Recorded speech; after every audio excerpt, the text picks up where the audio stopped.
Paprastas pratimas, kuris padės ugdyti pasitikėjimą savimi. Pradėkime nuo pradžių. Apie kokį pasitikėjimą savimi mes galime kalbėti, jeigu kiekvieną dieną savo meluojame. Sakom, kad mesiu rūkyti, mesiu alkoholį, pradėsiu valgyti sveikai, pradėsiu sportuoti ir nieko to nedarome. O jeigu darome, tai po dienos ar po dviejų viską metame. Tai ar šitaip įmanoma susikurti pasitikėjimą savimi?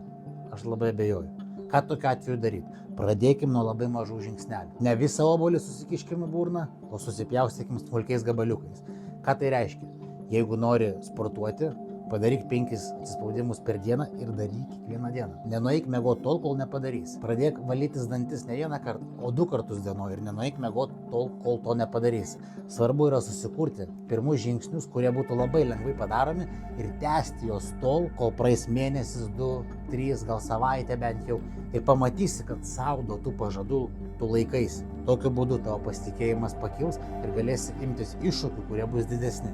Tai kviečiu netingėti rašyti komentaruose, nuo kokio pirmo įsipareigojimo, nuo kokio pirmo žingsnio tu pradėsi.